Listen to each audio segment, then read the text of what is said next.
Hi, my name is Misael Perez, and today I'm going to be presenting about Proposition 22 alongside with Jesus Mendoza, who will be doing Proposition 23.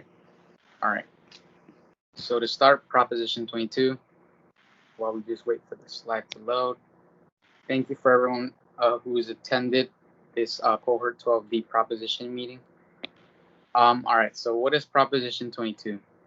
Uh, Proposition 22 classifies app-based drivers as independent contractors instead of employees and provides independent contractor drivers other compensation unless a certain criteria is met. So the proposition's ballot measure would override Assembly Bill 5, which was a bill passed in 2019 that was designed to determine a worker's status as an independent contractor or an employee. So the fiscal impact. So there would actually be a minor increase in state income taxes paid by rideshare and delivery company drivers and investors who invest in these big companies like Uber, DoorDash, Lyft, all companies that are behind this and for this proposition. So a little bit about Proposition 22. Amending Proposition 22 would require a 7/8 majority, which translates into 87.5% vote in each chamber of the California State Legislature, and the governor's signature as well. Since Proposition 22 would consider app-based drivers to be independent contractors and not employees, state employment-related labor laws would not cover app-based drivers. Proposition 22 would enact labor and wage policies that are specific to app-based drivers and companies. As for the funds, the ballot initiative campaign was funded by three companies being Uber, DoorDash, and Lyft, who each placed $30 million into campaign accounts. Yes on Proposition 22 received $184.3 million, which is the most funds that an initiative campaign has ever received in California. All right, so moving on to the next slide. Thank you to Jesus Mendoza for running that. So what your vote means. These are the two leading campaigns that are for and against the proposition. Yes on Proposition 22 being for, and in favor vote for this proposition would mean app-based rideshare and delivery companies could hire drivers as independent contractors.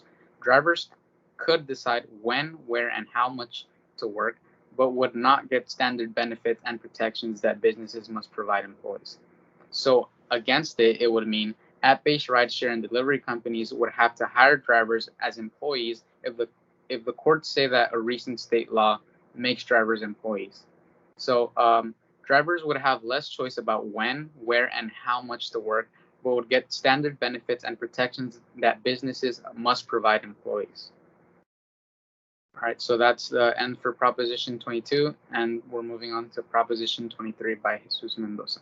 Proposition 23, also known as a Protect the Lives of Dialysis Patients Act, is that this proposition will require an increase in relegation in California clinics.